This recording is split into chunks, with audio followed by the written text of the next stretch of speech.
The record for women is only 2 days and 14 hours. It was held by a Mrs. Clapp. She couldn't keep her clap shut. Well, tonight we are to talk on the subject of the meaning of love. What is love? Well, that all depends upon whom you're asking. To a psychiatrist, love is a libidinous instinct. He calls it an id.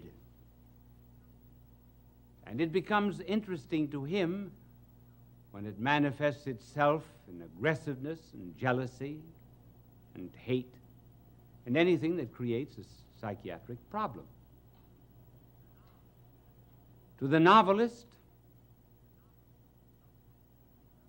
love is interesting not when it is a virtue, but generally when it is a vice. Adultery, perversity, and so forth constitute the themes of many novelists. To a biologist, is nothing but an animal instinct that has been carried over into the human order. To a comedian, love is nothing but a lot of dame foolishness. You understood me correctly, didn't you? Love is really none of these things. Love is a feeling, a groping, a tasting, a sensing, and awareness of another. Love always refers to another, not just primarily to self. And here's where it differs from knowledge. Now, let me illustrate this.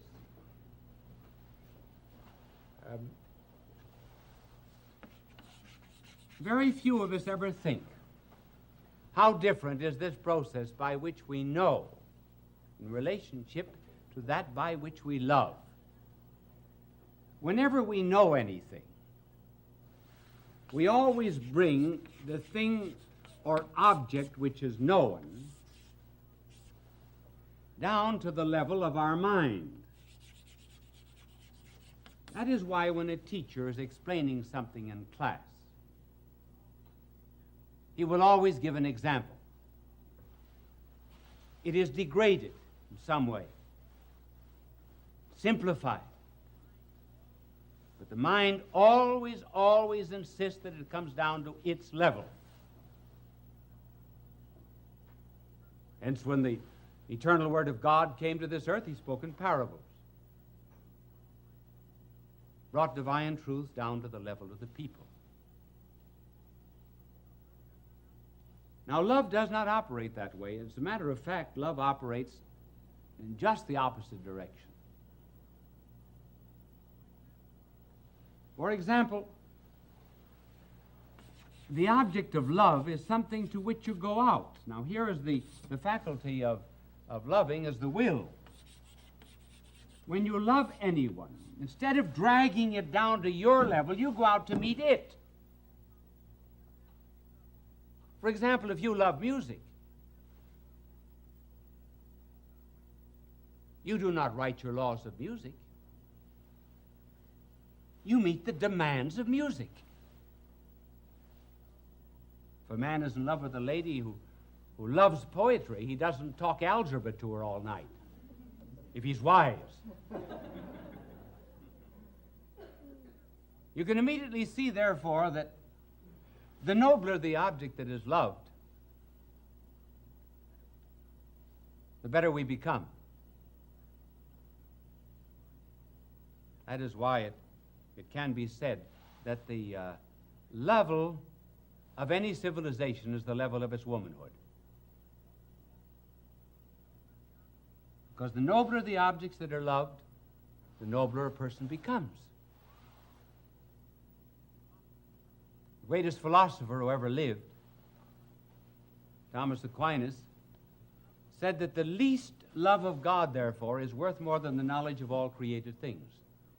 Because the knowledge of all created things merely draws things down to our own mind. But when we love God, we go out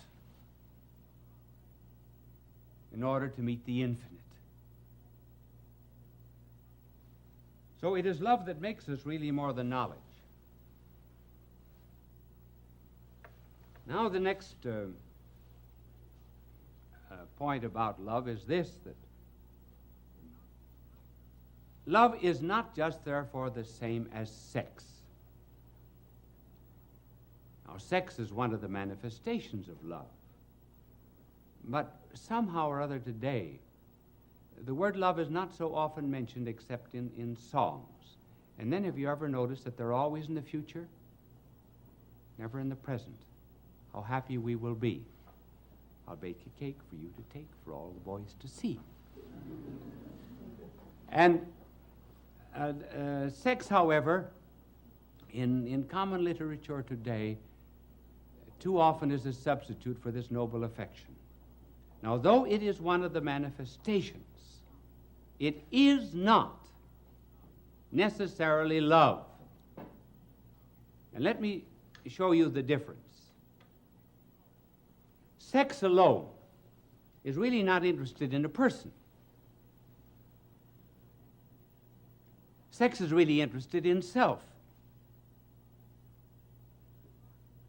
And hence the carnal man will very often apparently and seemingly project his love to someone else, but he's not loving that other person. He's loving the pleasure that he finds in that other person, which is not the same.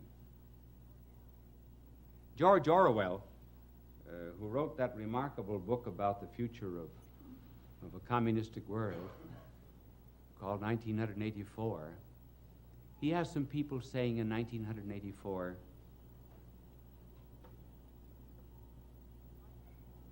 you like it, don't you? I don't mean you like me. I mean you like it. The other person says, yes, I adore it. It was sex, not love. It.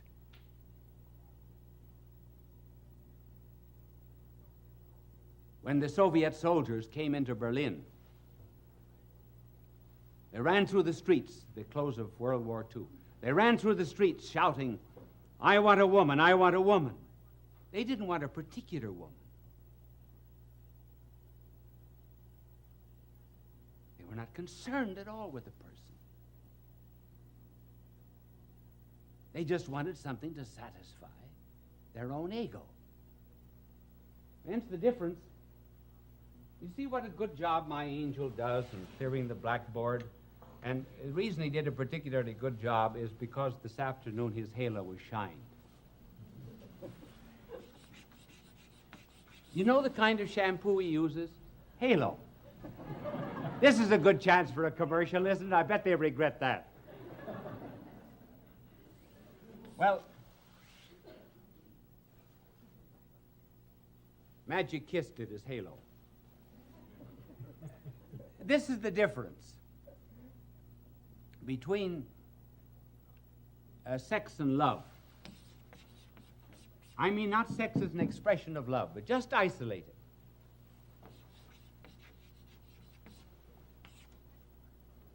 Sex is a circle. Have you ever noticed that's the only thing that I draw well, is a circle? Not perfect, but I mean it's much better than the things I usually draw. But sex is a circle. It's bounded by itself. It looks only to itself.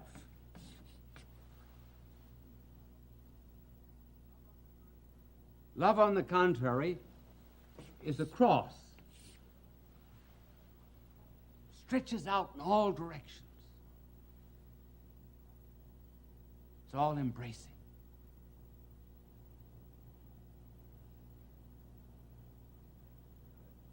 Sex, to some extent, only to some extent, is like some of the statues we see of Buddha.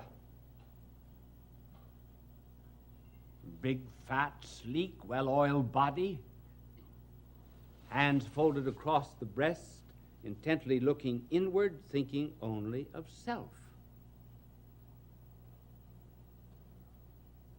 And love is very much like sometimes the paintings or the statue of a saint, thin, wasted face, but eyes upward, peering beyond the hid battlements of eternity unto God himself. So love, therefore, by its very nature, is something that is concerned with the other or another, which brings us to this other question, namely the love of neighbor. Our blessed Lord said, love thy neighbor as thyself. Well, you might say, how can I like my neighbor? First of all, the neighbor isn't the one from whom you borrow sugar. The neighbor isn't the one who tells you that you're making too much noise at your party. He isn't the one that knows your affairs before you do. The definition of a neighbor is one who is in need, or else your enemy. So the question arises, I can't like everybody. And I got certain neighbors I don't like. And nothing in the world can ever make me like them. That's true. So here we touch upon the difference between liking and loving. Certainly there are things and there are persons you can never like, because liking is instinctive. Liking is an emotion. It's physiological. It's almost organic. It's biological. It's something over which you do not have great control. For example, you do not like olives. Now, I should tell you something I don't like, and I generally announce it once a year over television and over radio, so that if you ever invite me to dinner, you'll remember it. I don't like chicken.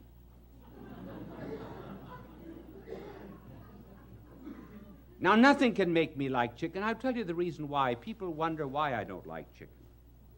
Well, when I was a boy, my father used to send us out every summer to a farm to work. He believed in hard work, for which I thank him. And the tenant farmer, very anxious to please my father, gave us chickens every day except Friday. So every morning I had to go out and wring a chicken's neck. I must have wrung thousands of chickens' necks. So when we hear the command, love your neighbor, love everybody, and love all of God's creatures, well, that's all right. You can love them. But you can't always like them.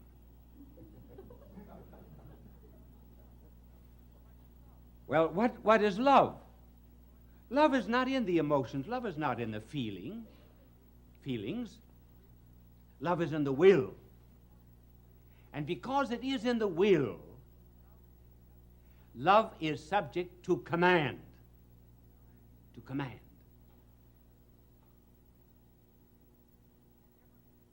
You can never be commanded, for example, to like pickles.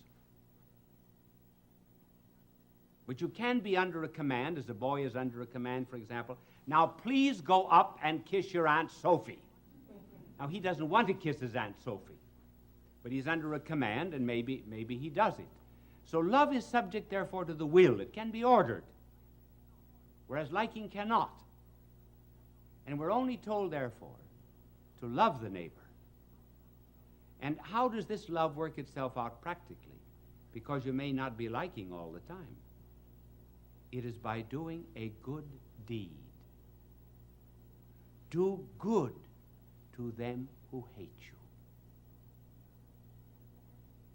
And as we begin to do what we ought and what is commanded, we may eventually begin to love that which we ought. And that is how we gradually come to love God and to love the neighbor sometimes that is not worth loving. Does that mean I have only 3 minutes left? All right. I thought I had 5 or 6. I've got 3, so I get very nervous, and I have to change. No, he says 5. Wasn't that nice that I asked him? He put up 3 fingers. Now I have 5. Well, now I can tell you other things.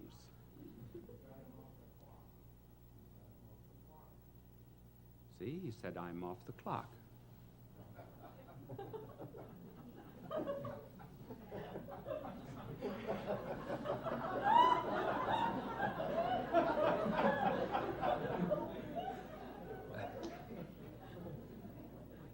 You see, I like him for that, and I love him for that. Now, our blessed Lord also said, you love your neighbor as you love yourself. How can we love our neighbor as we love ourselves? Well, there are certain times, for example, we like ourselves, we love ourselves, and other times we do not love ourselves. We do not love ourselves when we are hateful and spiteful and mean and uncharitable and when we do embarrassing things. And then there are moments when we do love ourselves. We love ourselves when we're praised. We love ourselves when we're kind to the poor, and so on and so forth. Now, how are we therefore to love the neighbor as ourselves? We are to love the things in him that are good, and we are to not love the things that are bad in him. We love the person. We may hate the sin, just like we love the communists, but we hate communism. And that was what was meant by loving the neighbor as you love yourself. Love the things that are good. And love even the person who does wrong. And by loving him, he may escape his wrong. That is why the church is always willing to accept the heretic back into the treasury of her souls, but never the error into the treasury of her wisdom. There are certain rules for loving. I will pass some of them over very quickly. One is, you can never love in a hurry. Love is never done in a day. You can hate very quickly, but love is slow.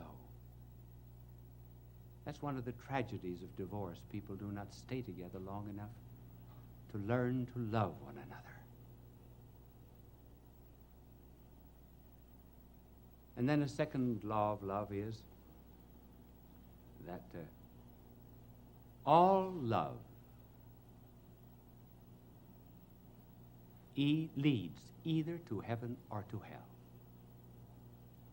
All love either puts us in touch with God or puts us in touch with the devil. When it's good, even human love, we feel that we're in communion with something greater and bigger and broader than ourselves. And when the love is illicit and wrong, we not only feel degraded, but we feel that we have degraded that which we loved. And finally, love is best expressed in terms of sacrifice. Love does not mean to have and to own and to possess. It means to be had, to be owned, to be possessed. It is the giving of oneself for another. That is why we speak of arrows and darts of love, something that wounds. And the day that a man forgets that love is synonymous with sacrifice, he will ask, what kind of a woman was this to ask for a ring of gold instead of tin? The day that men forget love is synonymous with sacrifice, they will ask, what kind of a God is it who asks for mortification and self-denial? Some years ago, there was an article appeared by a very well-known writer entitled Cosmical Religion.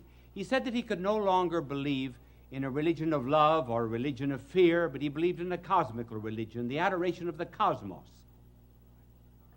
And I wrote an article and answered him, and I said I could accept his cosmical religion if he would only leave the letter S out of it. And in developing the idea, I said, we can never love the cosmos. We cannot adore it. It's too big. It's too immense. And man can never love anything except that which he can get his arms around. And the cosmos is too big and too bulky. That is why the Lord had to become a babe, in order that we might encircle him in our arms.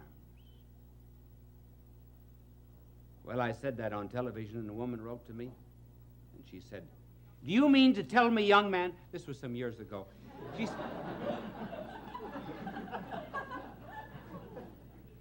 she said, do you mean to tell me, young man, that I can't love anyone unless I can get my arms around them? I said, madam, that isn't my problem, that's yours.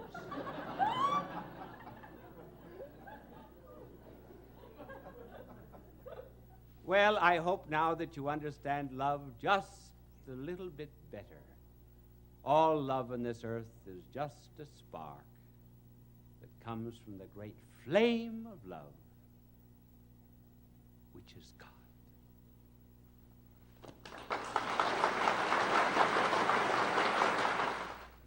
Now that you've heard this telecast, perhaps you understand why I always end a telecast in exactly the same way. Bye now, and God love you.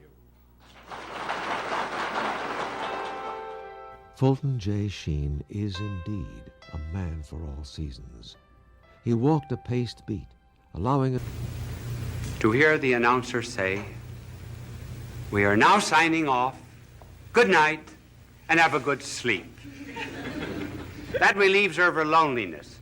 There was really and truly, a woman wrote to me and told me that my program was the only one to which her cat ever listened. So our subject tonight has to do, to some extent, with loneliness. It affects all ages. Children are lonely. 5 million of them belong to divorced parents in this country. Boys get lonely. That's why they join gangs, because they get power which they do not individually have. Young girls are lonely when they get a pimple on the nose. Older girls are more lonely still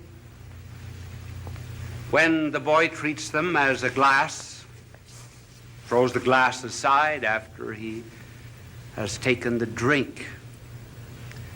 They find then that they're just a replaceable part in the great erotic IBM machine. Their loneliness increases. Then there's the loneliness of leadership, being the top man on the totem pole. There's the loneliness of being at the bottom of the totem pole, because you're just one of the masses. And you're apt to lose your personality. The loneliness sometimes of marriage, where all the jokes have been told. There's no new event to narrate.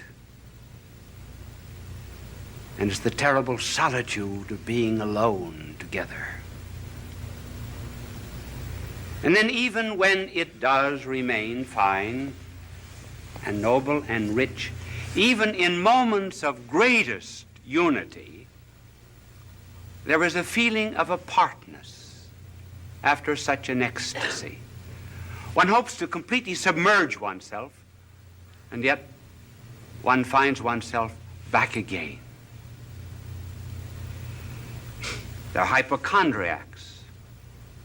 Of course, are lonely. And so we were asked to talk on this program about this subject of loneliness. And I'm going to give, after these facts, which we have just narrated, I'm going to give first the causes, and then I'm going to suggest some remedies. Now, I didn't know whether to use the blackboard or not. My angel is here, and I cannot think of any diagram that I could use. Just write causes on the board. So I'm afraid I will not be able to use my angel, but just before I came on the program, he wanted to know if I would play a game of golf with him tomorrow. And I told him that I was not old enough for golf because I play tennis twice a week.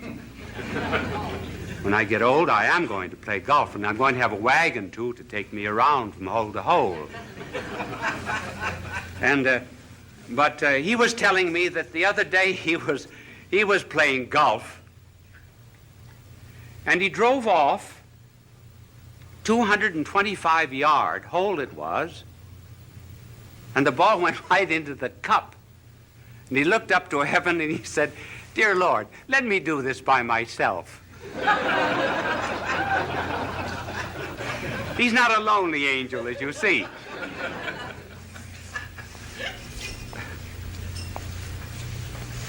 Now, what are the causes of loneliness?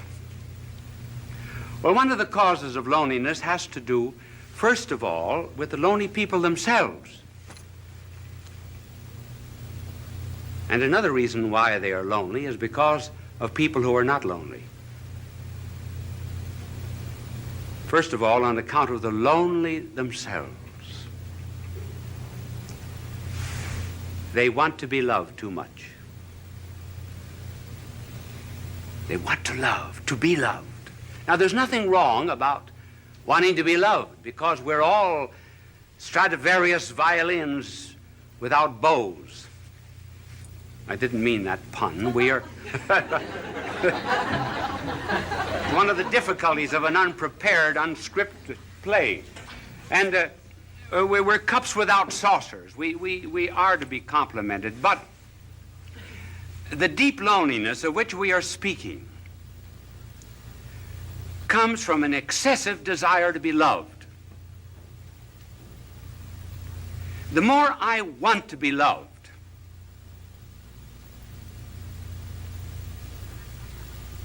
the less I am loved. The less I'm loved, the less lovable I become. The less lovable I become, the less I am capable of loving others. And that's how, by a desire to seek only oneself and to please oneself, one gets caught like a bird in a fowler's net. And the more one struggles to get out of this loneliness, the more one is captured by it. And just take some concrete examples of this desire to be loved. I know of a mother whose daughter was away at college. And she used to call up the daughter every night. Would keep the daughter on the phone for an hour and protested to the daughter that she was not appreciated as she should be. And because other girls in this college wanted to use the phone, she said to her mother, "Mother, I'm forbidden to use the phone anymore." One day, the superintendent had sent for her, and she was unable to answer the phone, and she told her mother, "Send someone to answer the phone for her." The mother said, "This is the end," and she refused to see her daughter again. Thus, by wanting too much to be loved without loving, one loses even the love that one seeks. And then there was a fiancée. She used to. I wonder if any of you young women in the audience ever do that. Do you know what she would do? She would write down in a book every time the boyfriend called how long he spoke. She also wrote down how often he wrote and how many words he wrote in each letter. She felt that she wasn't loved enough, so she began writing herself anonymous letters, threatening her. And she said that these letters came from a well-known author in the city. And finally, she was exposed by this man whom she blamed, and eventually the marriage was broken off. She just loved too much. Loved to be loved. And then there was the wife who felt that her husband was paying no attention to her, insisted that he stay away from work. She wanted to go to a picnic, wanted to go to the beach, and he found excuses many times, and finally he lost his job. The marriage broke up.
I tried to hold on tight, but you were already gone, leaving me to pick up the pieces of the love that's turned to stone.